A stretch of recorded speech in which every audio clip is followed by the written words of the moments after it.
Goodness gracious. Happy birthday if it's your birthday. We have Lori Fangio in this morning, and you're making a soup and cornbread, and you're kind of making it all Halloween. Yeah, that's exactly right. How fun. Yeah, the kids, you need to send the kids out with a good base on their tummy before they go out trick-or-treating. Before they eat all the candy, That's right? That's right. So something that's high protein Okay. and has some substance is a good idea. Okay. So let's start with some harvest cornbread. Okay. So this is really, really simple to make. So you're just going to dump. So Okay. just help me. So this is cornbread. There's some sugar in there. The flour? Yes, and then we're just going to keep dumping. Oh, so I've okay. added salt and leavenings like baking powder, baking soda.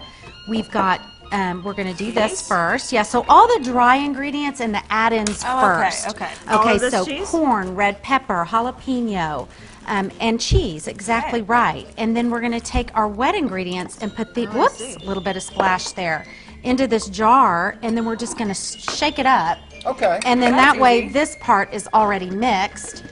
And then when we add it to the, yeah, exactly, Mix all whisk this that up, around. okay. When we add this to that, And then we'll that's have, it? that's it. Wow. So it's, the whole idea is you're gonna mix all of your dry ingredients together and mix your wet ingredients together before the And then party you comes combine it. together. Right. Okay, Exactly. I like that. Because if you overmix, that's how you can end up with tough cornbread, and we don't want that. Oh, okay. So when we slice it, it's gonna be beautiful with all those peppers and the cheese Yeah. and all of that. Be So, gentle with my cornbread there, Principal. and that's about it. That's enough stirring. That's so it. we're ready Oh, to wow, add that's it to And the that's pan. what you put in. Exactly. How long does that go in the oven for? It goes into the oven for about 25 to 30 minutes, just Okay. depending on your oven. I like that. That's easy. And then what I have here is an update to the classic chicken noodle soup. Okay. So it's basically chicken and lentil soup, but we've used red lentils. So it gives it a really beautiful Halloween look, I And think. it smells pretty darn And good, it too. smells great. Yeah. And so what we have in there, we just started with some olive oil, some carrots, onions, celery, just your great base for soup. Yeah.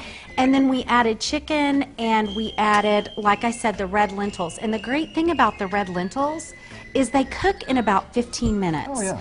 And don't they look beautiful? So What a that's great our- way to send the kids out. Now, you got to send them out with a little bit of sweets because they are not going to get quite enough out That's there exactly trick-or-treating. right. So if you need to make some treats for neighbors or whatever, this is a great idea. So it's candy corn bark. So Okay, really Tim, you quick, want to yep. help me? So we're just going to add the pretzels into the white chocolate. You can yeah. just dump it. You got You it. know me, I like to dump and stir. So we're just going to dump that in like so. We'll spread it out on some wax paper and then we'll dust the top with this candy corn. And does that need to then set up and bake? or Exactly anything? right. It doesn't need to bake. It just needs to set up on the Really? countertop. Oh, The that's white it. chocolate. I mean, if you want to rush it, go ahead. Yeah, go ahead with the candy corn. If you want to rush it, you can put it in the refrigerator. But the lovely thing about this is the kids can get involved, and it's so easy. Lori, Slice of Heaven Cooking School and A Taste of Paris Culinary Adventures. The recipe on the web. We'll be right back.